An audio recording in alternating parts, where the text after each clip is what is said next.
कर्ताव्य स्तोत्रम प्रभु यीशु मसीह के मीठे और मधुर नाम में फिर एक बार आप सबों का मैं इस यूट्यूब के चैनल पर स्वागत करता हूं। प्रभु का धन्यवाद देता हूं कि परमेश्वर ने फिर एक बार यह सुंदर और पवित्र समय हमारे जीवन में लेकर आया। प्रियो, जब हम लोग इस वर्ष के अंतिम दिनों की ओर बढ़ रहे हैं और 2-3 दिन बाद हम लोग नए साल में प्रवेश करने वाले हैं। मेरा पूर्ण विश्वास है कि जो लोग परमेश्वर के भय में रहते हैं वो इन दिनों में परमेश्वर को इस पूरे वर्ष के लिए धन्यवाद के बलिदान चढ़ाने में व्यस्त है। हालेलुया। इस पूरे वर्ष में परमेश्वर ने हम पर बहुत सारे उपकार किए, बहुत सारे स्थानों पर परमेश्वर ने हमें आदर दिया, सम्मान दिया, बहुत सारी असंभव बातों को हमारे जीवन में परमेश्वर ने संभव किया। जब हम निराशा में उदासीन थे, निराशा में डूबे हुए थे, परमेश्वर ने मेरे और आपके हाथों को थाम कर हमें फिर एक बार ज्योति की चट्टान पर खड़ा किया। हमारे पास ऐसे अनगिनत रीजन है, जो हम ऐसे अनगिनत कारण हैं जो हम परमेश्वर को धन्यवाद दे सकते हैं। और वचन में ऐसा लिखा है कि धन्यवाद का बलिदान चढ़ाने वाला जीवित परमेश्वर की महिमा करता है। हालेलुया। परमेश्वर इस बात को समझने में हर एक धर्मी की सहायता करे, हर एक धर्मी की मदद करे, क्योंकि परमेश्वर जो है वो किसी मनुष्य का कर्जदार नहीं है। हालेलुया। परमेश्वर भला है और उसकी करुणा धर्मी के जीवन पर सदा सदा की है, ऐसा वचन में लिखा है। आमीन। और आज उसी करुणा का महाफल है प्रियो कि मैं यहाँ वचन बांटने के लिए सुरक्षित हूँ और आप अपने स्थानों पर वचन सुनने पा रहे हैं। हालेलुया। ये प्रभु का अनुग्रह है कि इस देश में परमेश्वर ने मुझे और आपको रखा ताकि हम इस देश के लिए आशीष और आदर का कारण होने पाए। Man we are proud to be an Indians. Man हम लोगों को ये गर्व है कि हम इस भारत देश में प्रभु ने हमको रखा है ताकि हमारे द्वारा परमेश्वर के राज्य का सुसमाचार इस पूरे देश में और इस देश के बाहर फैलाया जा सके। आमीन। आज फिर एक बार प्रभु की उपस्थिति हमारे मध्य में है और परमेश्वर की वाणी को हम लोग सीखेंगे, सुनेंगे। मैं प्रभु का धन्यवाद देता हूँ कि पिछला जो वचन हम लोगों ने जिस विषय पर हम लोग सीख रहे हैं, परमेश्वर को समर्पण करना धर्मी को विजय की ओर लेकर जाता है, और प्रभु का धन्यवाद हो पिछला जो हमने अध्ययन किया उसके द्वारा परमेश्वर ने कई लोगों को आशीषित किया। और मैं प्रभु का धन्यवाद देता हूँ कि परमेश्वर ने वचनों के द्वारा लोगों से सीधे बात की है। मैन और आज भी स्वर्ग का परमेश्वर अपने वायदे को पूर्ण करने के लिए हमारे मध्य में तत्पर है। लेकिन इससे पहले कि हम परमेश्वर के वचनों को अपने विषय की ओर बढ़े, क्यों ना हम कुछ वचनों को पढ़कर यहोवा का धन्यवाद करें, परमेश्वर का धन्यवाद करें, क्योंकि उसने इन वचनों को पढ़ने की सामर्थ हमको दी है। और आज हमने पढ़ने के लिए जो वचन चुना है वो पाया जाता है भजन संहिता 23 और उसके 1 से लेकर 6 वचन हम पढ़ेंगे। ये वचन हम सबों को आते हैं, लेकिन मैं चाहता हूँ उसके बावजूद भी हम अपने अपने पवित्र शास्त्र खोल ले और उसके बाद पवित्र शास्त्र खोलकर हम भजन संहिता 23 उसके 1 से लेकर 6 वचन पढ़ेंगे। साम्स चैप्टर 23 वर्सेस 1 to 6, भजन संहिता 23 1 से लेकर 6 वचन।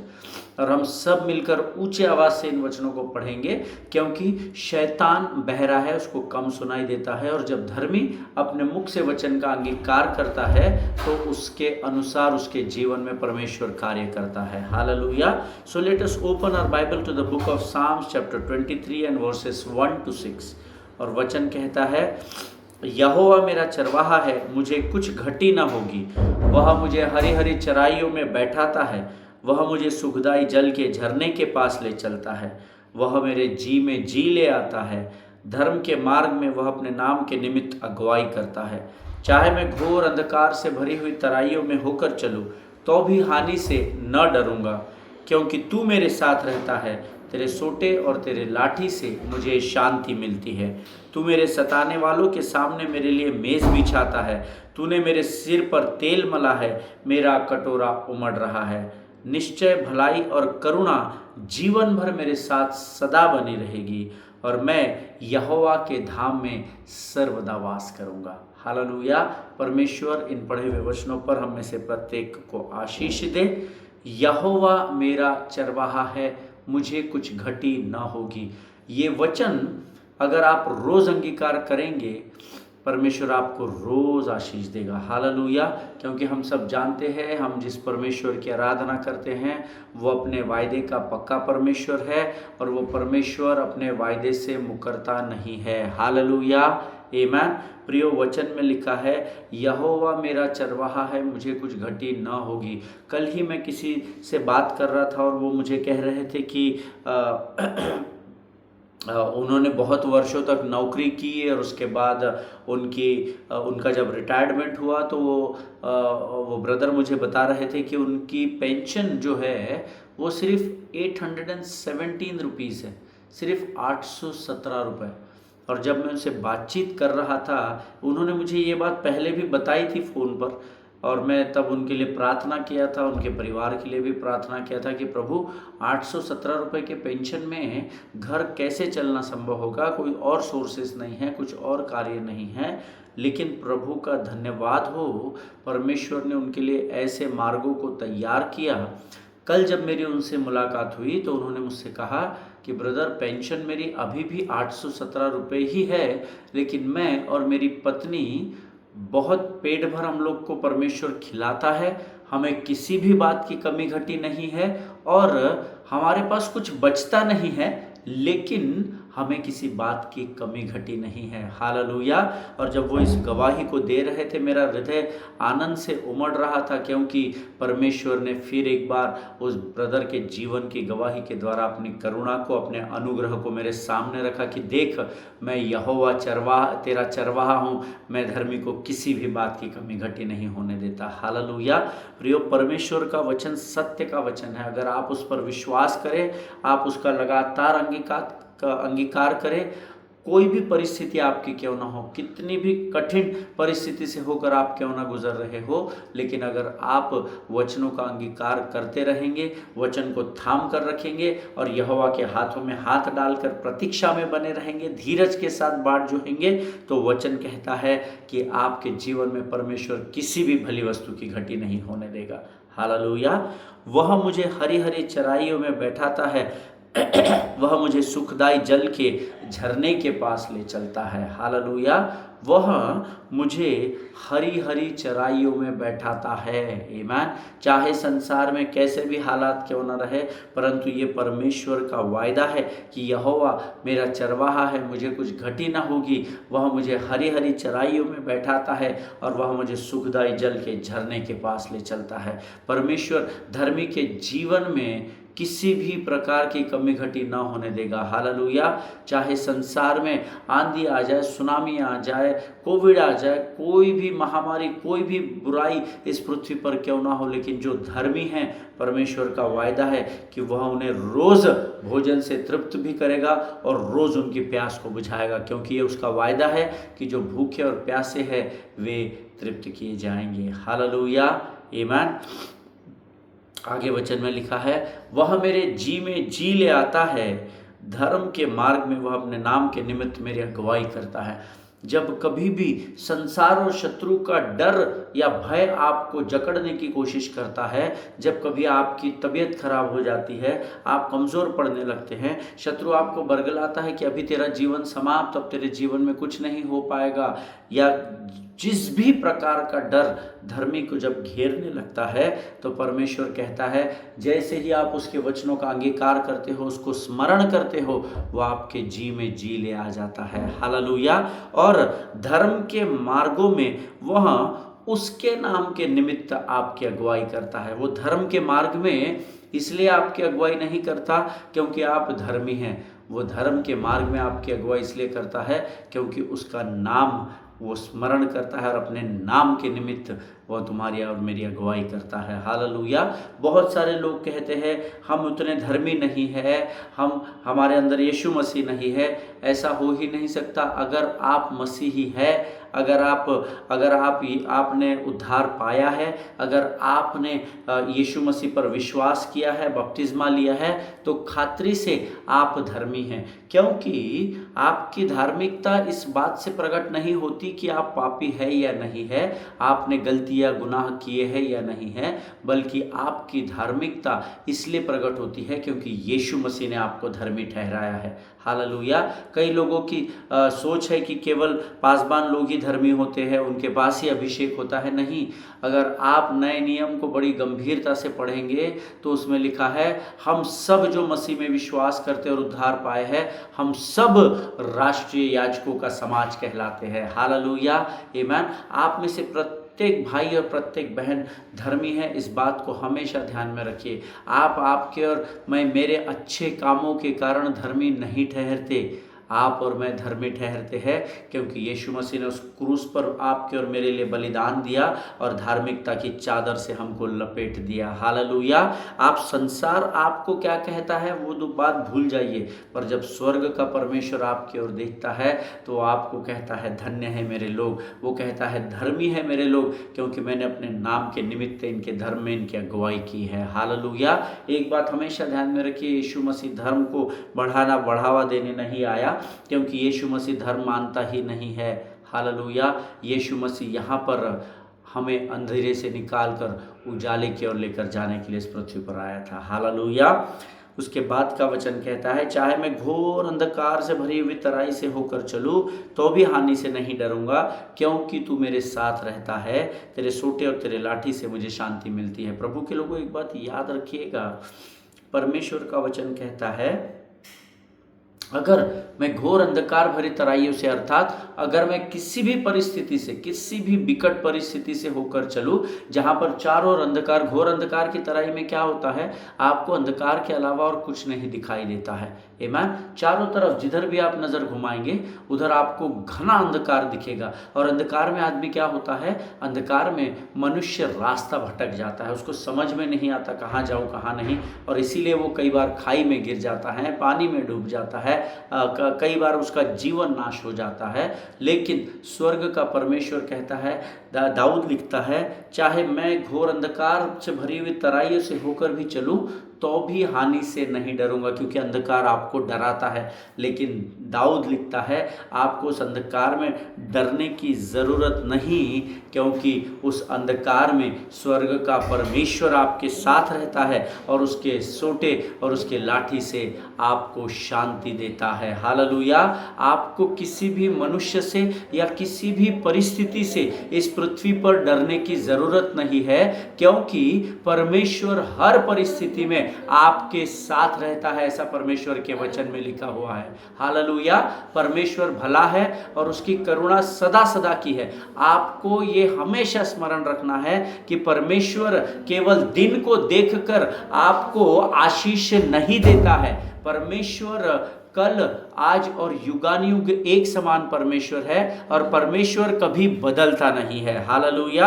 आगे के वचन में लिखा है तू मेरे सताने वालों के सामने मेरे लिए मेज बिछाता है, तूने मेरे सिर पर तेल मला है, मेरा कटोरा उमड़ रहा है। हालेलुया। जब आपका शत्रु आपको सताता है, परमेश्वर उस कठिन परिस्थिति में उस शत्रु के सामने आपके लिए मेज को तैयार करता है। हालेलुया।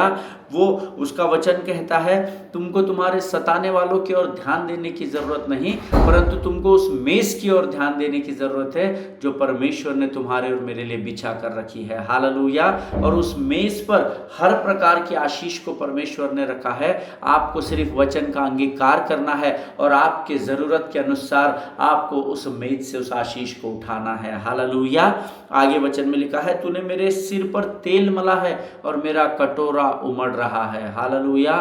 तूने मेरे सिर पर तेल मला है, ये वो अभिषेक का तेल है। जिस दिन आपने प्रभु यीशु मसीह में विश्वास किया और उद्धार पाया, प्रभु ने उसी दिन वो कटोरा आपके ऊपर उंडेल दिया और आज वो अभिषेक का तेल परमेश्वर ने आपके और मेरे जीवन पर रखा हुआ है। और इसीलिए परमेश्वर कहता है कि मैंने तुम्हें अभिषेक से भरा है। हालेलुया। अब मुझे और आपको क्या करना है, जो परमेश्वर ने अभिषेक हमको दिया है उसे हमको थाम कर रखना है और उस अभिषेक को बढ़ाते चलना है। हालेलुया।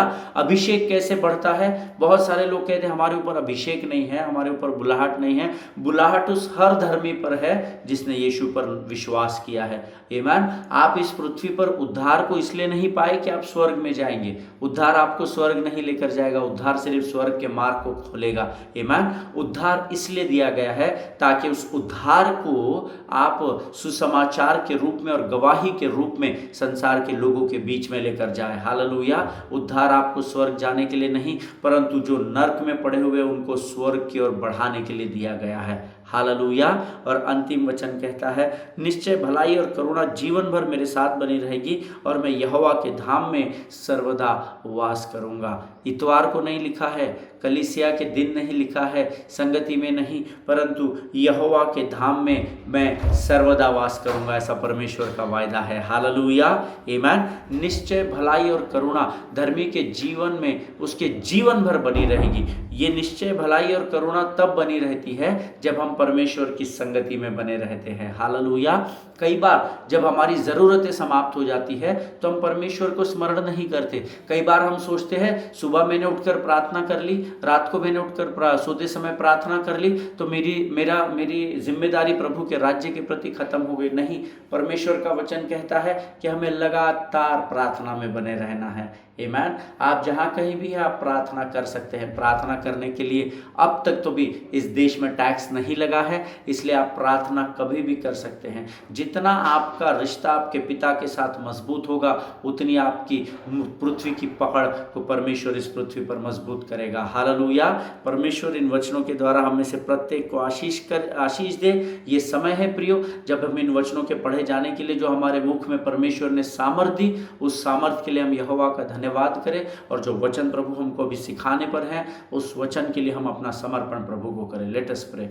आइए हम दुआ करें। खुदावंद प्रभु यीशु मसीह के मीठे और मधुर नाम के लिए धन्यवाद देते हैं। प्रभु जी धन्यवाद देते हैं आज के इस भजन संहिता 23 पढ़ने की जो सामर्थ तूने हमें दी राजा, इन वचनों के द्वारा तूने हमसे बातचीत की, हम तेरा गुणानुवाद करते हैं। प्रभु जी इस समय हम प्रार्थना करते हैं आने वाले वचनों के लिए राजा, आने वाले वचनों के द्वारा हमसे बातचीत कर प्रभु जी। जितने लोग सुनते हैं उनमें से प्रत्येक पर अपने आशीष को उंडेल राजा। सारी बातों में महिमा तुझको देते, अपने आप को इस समय यीशु मसीह के लहू में सुरक्षित करते और विनती को धन्यवाद के साथ यीशु नासरी के मीठे और पवित्र नाम में मांगते। सुन और बड़ी दया से ग्रहण कर। आमीन आमीन। हालेलुया। प्रभु भला है और उसकी करुणा सदा की है। पिछले कुछ दिनों से हमने एक नए विषय को सीखना आरंभ किया है। Surrendering to God is winning the battle. परमेश्वर के सामने अपना समर्पण करना युद्ध जीतने के बराबर है। हालेलुया। और जब हम अपना जीवन परमेश्वर को समर्पित करते हैं तो एक बड़े युद्ध में हम विजय प्राप्त करते हैं। हालेलुया। और मैंने आपको कल कुछ बातें बताई थी। कई लोग हैं जो अपने जीवन की आने वाली परिस्थिति का सामना करने के बजाय हम उसको अवॉइड करते हैं, हम उस परिस्थिति से भागने की कोशिश करते हैं। हमको लगता है नहीं, मैं इस परिस्थिति पर विजय नहीं प्राप्त कर पाऊंगा, मुझे नहीं लगता मैं अपनी बीमारी पर विजय प्राप्त कर पाऊंगा। जब कोई हमको करेक्ट करने की कोशिश करता है, हमारे लाइफ में सुधारने की कोशिश करता है, हम उस व्यक्ति को अवॉइड करने लगते हैं। हमको लगता है नहीं, हमको ये नहीं सिखा सकता, इसको नहीं अकल है, हमको ज़्यादा अकल है। But as I told you day before yesterday, avoidance can never lead you to deliverance. Amen. अगर आप किसी बात से भागेंगे, किसी परिस्थिति से दूर भागने की कोशिश करेंगे, तो आप उस परिस्थिति पर विजय कभी भी नहीं प्राप्त करेंगे, या आप उस परिस्थिति से कभी भी छुटकारा प्राप्त नहीं करने पाएंगे। हालेलुया।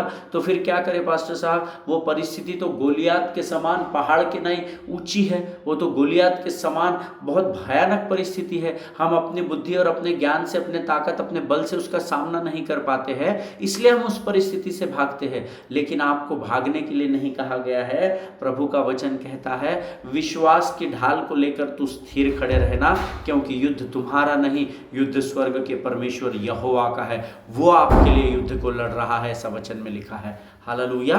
परमेश्वर का वचन कहता है आप पहले किसी विषय को, हम में से बहुत सारे लोग हैं जो क्या करते हैं, पहले किसी विषय की प्रार्थना को परमेश्वर के सामने लेकर जाते हैं, और उस प्रार्थना के होने के बाद में उसी विषय से हम दूर भागते हैं। हमको लगता है शायद परमेश्वर हमारी प्रार्थना को नहीं सुनेगा, हमको लगता है शायद परमेश्वर का ध्यान हमारी ओर नहीं है, और हम क्या करते हैं, हम प्रार्थना की विनती तो कर देते हैं, लेकिन प्रार्थना की विनती करने के बाद हम खुद ही उस प्रार्थना के उत्तर को प्राप्त करने से दूर भागते हैं। बट दिस वे, ऐसा करने से आप आपकी समस्याओं पर कभी विजय नहीं प्राप्त कर सकेंगे। तो हमको क्या करना चाहिए भाई साहब?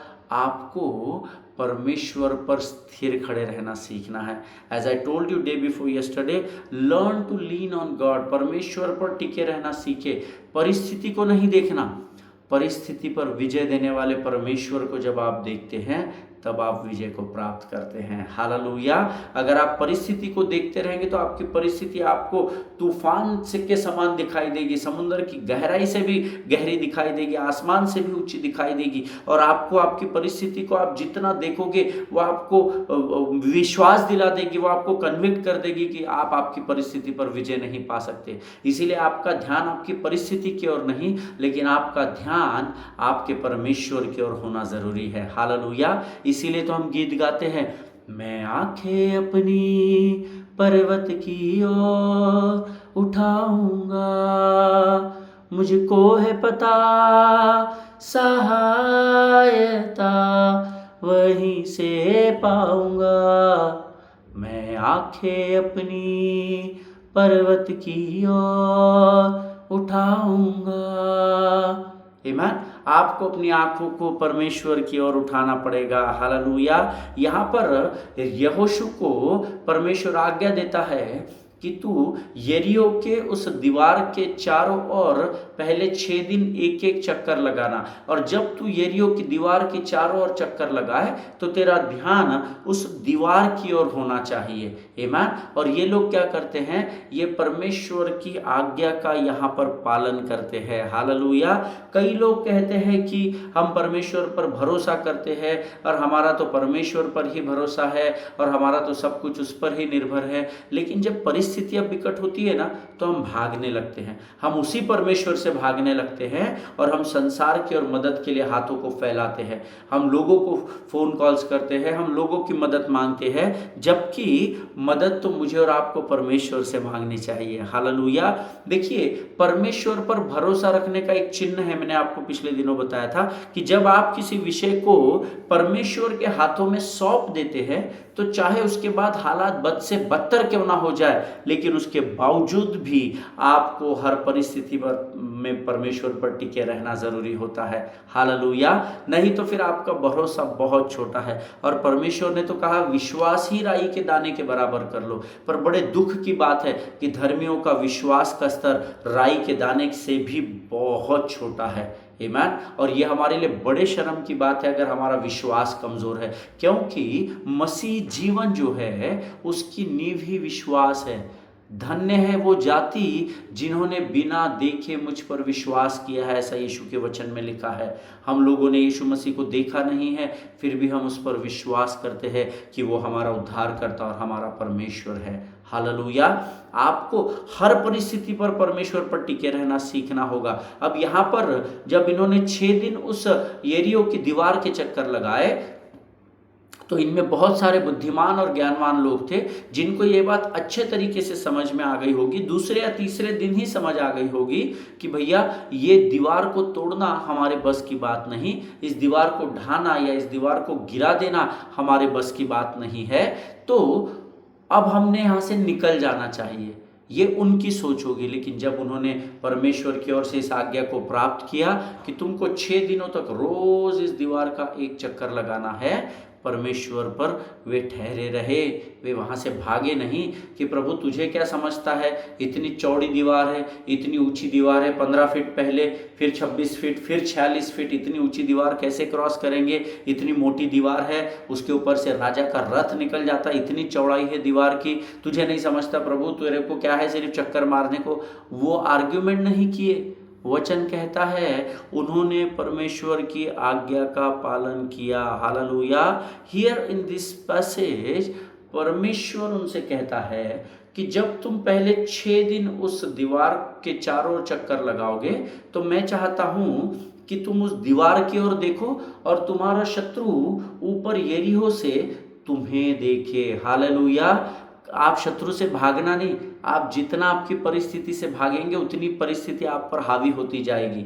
आप शत्रु से आपको भागने की जरूरत नहीं, आप विश्वास की ढाल को लेकर स्थिर खड़े रहना सीखे और परिस्थिति को आपकी ओर देखने दीजिए, ताकने दीजिए, कोई बात नहीं है।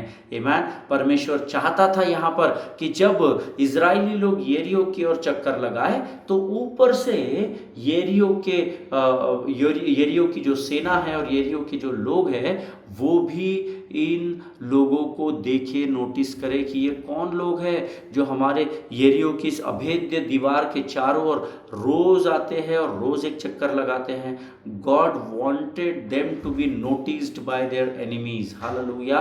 परमेश्वर चाहता था कि उसके लोग, उसके शत्रु, इजराइल के लोगों को नोटिस करें। ये बात परमेश्वर चाहता था। हालेलुया। आमीन। सी, वो चाहता था कि शत्रु इजरायली लोगों को देखे और ये सोच में पड़ जाए कि ये कौन लोग हैं। जब इनको समझ में आ गया है कि ये दीवार को नहीं फांद सकते, नहीं लांग सकते, उसके बावजूद भी रोज आते और चक्कर लगाते हैं, रोज आते हैं, एक चक्कर लगाते हैं। परमेश्वर ये चाहता था कि शत्रु इस बात को सोचने लगे कि आखिर ये लोग आकर रोज यहाँ चक्कर क्यों लगा रहे हैं। हालेलुया। सी, मैं चाहता हूँ कि हम लोग ये विश्वास करें जिसके बारे में भजन संहिता 27:1 में लिखा है ना। मैं चाहता हूँ आप सब लोग इस वचन को निकाल लें। Psalms 27:1। भजन संहिता 27 और उसका पहला अध्याय। भजन संहिता 27 उसका पहला अध्याय। The Lord is my light and my salvation, whom shall I fear? The Lord is the strength of my life, of whom shall I be afraid? Today, God wants each one of us to believe in this word. Today, God wants each one of us to walk on this word. Hallelujah. हे यहोवा, तू मेरी ज्योति और मेरा उद्धार करता है, मुझे तो किसी से भी नहीं डरना चाहिए। यहोवा मेरे जीवन के लिए सुरक्षित स्थान है, सो मैं किसी भी व्यक्ति से नहीं डरूंगा। हालेलुया। परमेश्वर इस वचन के पढ़े जाने पर हमें से प्रत्येक को आशीष दे। प्रियो, ये वचन जो है, पवित्र शास्त्र जो आपको दिया गया है, ये सिर्फ पढ़ने के लिए नहीं दिया गया है, लेकिन इन वचनों को गंभीरता से ग्रहण करने के लिए मुझे और आपको दिया गया है। इसीलिए यहोशू की पुस्तक उसका पहला अध्याय और उसका 8वां वचन कहता है, व्यवस्था की यह पुस्तक तेरे चित्त से कभी भी न उतरने पाए, तू दिन और रात इसी में ध्यान दिए रहना। हालेलुया। क्योंकि ऐसा करने से ही तेरे सारे काम सफल होंगे। हालेलुया। अगर इजराइल के लोग उस दीवार के चारों ओर चक्कर लगा रहे थे, तो परमेश्वर चाहता था कि ये लोग चक्कर लगाते हुए उस दीवार की ओर ध्यान दें।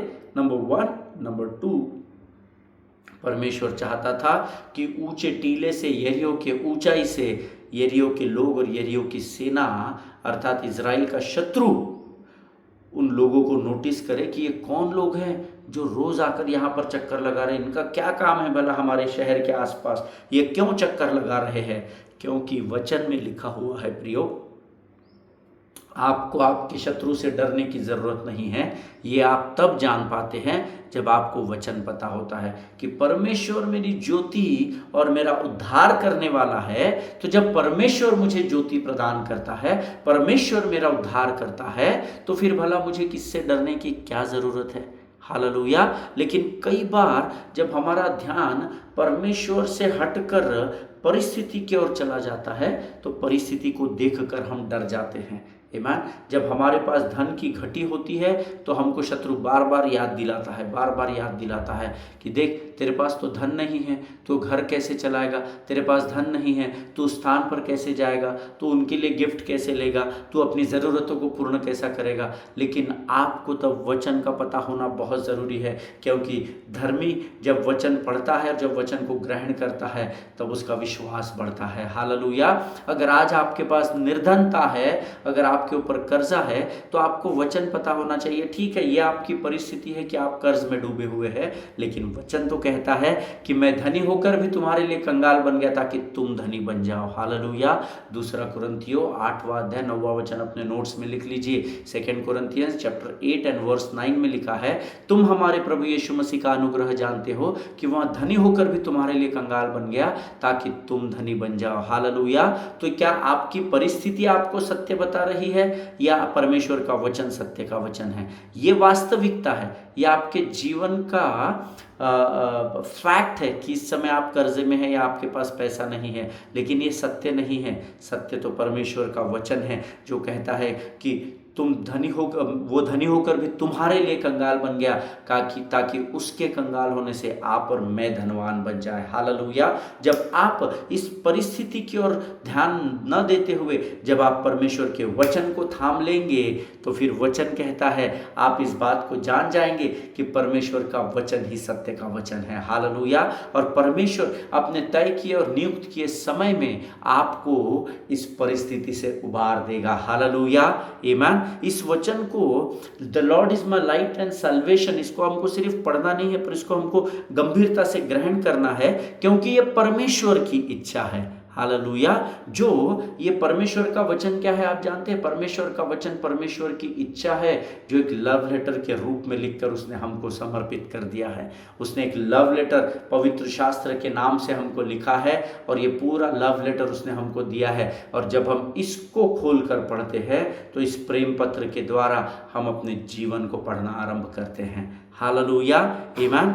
कई बार लोग ये समझने की गलती कर बैठते हैं, क्योंकि वो हर इतवार को कलीसिया जाते हैं, बराबर से अपना दशमांश देते हैं, रोज़ पवित्र शास्त्र पढ़ते हैं, प्रार्थना में समय बिताते हैं, हिंदी और इंग्लिश गीतों को गाते हैं, सुनते हैं, बट इतना करने से लोगों को लगता है हमने प्रभु के लिए सब कुछ कर दिया। But I want to tell you that don't this Bible make you twist it. Hallelujah. ये पवित्र शास्त्र को लेकर कोई आपको बरगलाने ना पाए, इस बात को याद रखिएगा, क्योंकि वचन में लिखा है अंतिम दिनों में भरमाने वाले आएंगे जो आपको प्रभु के प्रेम से दूर लेकर चले जाएंगे। हालेलुया। सो आप किसी को अपने जीवन में अनुमति नहीं देना कि वो आपको पवित्र शास्त्र के वचनों के द्वारा बरगला सके। Hallelujah. Don't your degrees of MTH, MD, BT, theology की बड़ी बड़ी जो डिग्रीज है वो आपको मूर्ख न बना सके। हालेलुया। कई बार हम बहुत पढ़ाई कर लेते हैं, मैं भी MTH कर रहा हूँ, मैंने BTH कंप्लीट किया है, मैं भी मास्टर ऑफ थियोलॉजी कर रहा हूँ, बट ध्यान में रखिएगा किसी भी कॉलेज की डिग्री, किसी भी कॉलेज की पढ़ाई, कोई भी थियोलॉजिकल सब्जेक्ट्स आपको ये मूर्ख बनाकर न कन्विंस कर दे कि आप बहुत जीनियस है क्योंकि आपके पास बहुत सारी डिग्रीज है। हालेलुया। अक्सर संसार में मैं डिग्रीज के खिलाफ नहीं हूँ, मैं खुद पढ़ाई कर रहा हूँ, लेकिन परमेश्वर के वचन से इस पृथ्वी की कोई भी डिग्री बड़ी नहीं है, इस बात को याद रखिएगा। हालेलुया। कई लोगों को ऐसा लगता है हमारे पास डॉक्टरेट है, PhD है तो हम जीनियस है, अब हमको कोई ज्ञान नहीं बांट सकता, अब हमको कोई पवित्र शास्त्र सिखा नहीं सकता, हमारी उम्र बहुत हो गई है, जितने तुम्हारी उम्र है उससे ज़्यादा हमने बैप्टिज्म देखे हैं, उससे ज़्यादा हमने सेवा की। ऐसे बहुत सारे लोग हैं जो आपके सामने आएंगे, but don't allow them to make you fool. Hallelujah. लेकिन उनको ये अनुमति नहीं देना कि वो आपको मूर्ख बना सके। आमीन। कभी भी आप ये नहीं सोचना कि आप बहुत बुद्धिमान हैं, आप बहुत धनवान हैं, आप बहुत ज्ञानवान हैं तो आप कुछ भी कर सकते हैं। No no no no. परमेश्वर के वचन से बड़ा इस पृथ्वी पर और कुछ भी नहीं है। बट व्हाट, तो फिर मुझे क्या करना चाहिए बादशाह? नम्र और दीन रहना सीखे। ट्रस्ट इन द लॉर्ड, परमेश्वर पर विश्वास करना सीखे हर परिस्थिति में, चाहे हालात कितने भी खराब क्यों ना हो, परंतु जब आप परमेश्वर पर टिके हुए रहते हैं तो वचन कहता है उसके सोटे और उसके लाठी से मुझे शांति प्राप्त होती है। हालेलुया। जितना आप परिस्थिति को देखेंगे उतना गड़बड़ा जाएंगे और हताशा और निराशा आपको जकड़ लेगी। आमीन। लेकिन अगर आप परमेश्वर के वचनों पर टिके रहेंगे, उसको थाम कर रहेंगे, मैं आपको वायदा करता हूँ परिस्थिति का पहाड़ कितना भी ऊंचा क्यों ना हो, परंतु परमेश्वर आपको विजय से विजय की ओर लेकर जाएगा। हालेलुया। परमेश्वर इन वचनों के द्वारा आपको बड़ी बरकत और बड़ी आशीष दे। प्रभु का धन्यवाद हो, आज परमेश्वर ने इन वचनों को समझने में हमारी सहायता और मदद की। मैं फिर एक बार आपसे कहता हूँ, यहोशू की किताब उसका 6वां अध्याय उसके 1 से लेकर 5 वचन और उसका 20वां वचन, यह आपके लिए होमवर्क है। कल जब आप आएंगे वचन को सुनने तो उन वचनों को पढ़ कर आना, क्योंकि बहुत सारे लोग हो सकता है आज ये वचन पहली बार सुन रहे हैं, लेकिन इस टॉपिक को हमने शुरू करके 5-6 दिन हो गया है, शायद आपको कनेक्ट करने के लिए कठिन हो रहा होगा। आप जब कल आएंगे तो आप याद से यहोशू की पुस्तक उसका 6वां अध्याय उसके 1 से लेकर 5 वचन और उसका 20वां वचन ज़रूर पढ़कर आएंगे, ताकि आपको ये विषय समझने में आसानी जाए। और इसके पहले के जो 3-4 सीरीज़ हमने पार्ट्स हमने जो किए हैं इस विषय को लेकर, उसको अगर आप यूट्यूब में पढ़ेंगे या उसको सुनेंगे तो परमेश्वर आपसे खातरी से बातचीत करेगा और आपको आशीष देगा, ऐसा मैं विश्वास करता हूँ। हालेलुया। परमेश्वर आप सबों को आशीष दे। आइए इस समय हम धन्यवाद का बलिदान परमेश्वर को चढ़ाएंगे। खुदावंद प्रभु यीशु मसीह के मीठे मधुर सामर्थ्य नाम के लिए धन्यवाद देते हैं। प्रभु जी, आज तूने वचनों के द्वारा हमसे बातचीत की, हम तेरा गुणानुवाद करते हैं राजा। प्रभु परमेश्वर पिता, हमारे दिन भर के सारे समय को हम तेरे हाथों में समर्पित करते हैं राजा। तू आ और हमारे जीवनों पर नियंत्रण ले। इस समय हम अपने आप को यीशु मसीह के लहू में सुरक्षित करते हैं। इन अद्भुत और सुंदर वचनों के लिए धन्यवाद देते हैं और प्रार्थना को धन्यवाद के साथ यीशु नासरी के मीठे और पवित्र नाम में मांगते हैं। प्रभु सुनिए और बड़ी दया से ग्रहण करें। आमीन। हालेलुया। इजराइल के लिए प्रार्थना करें, भारत देश के लिए प्रार्थना करें, अपने पासबानों के लिए, उनके परिवारों के लिए ज़रूर प्रार्थना करें। एक दूसरे को प्रार्थना में उठाकर रखें। हम कल एक बार फिर मुलाकात करेंगे। तब तक स्वस्थ रहें, सुरक्षित रहें। सभी को जय मसीह की। God bless you all.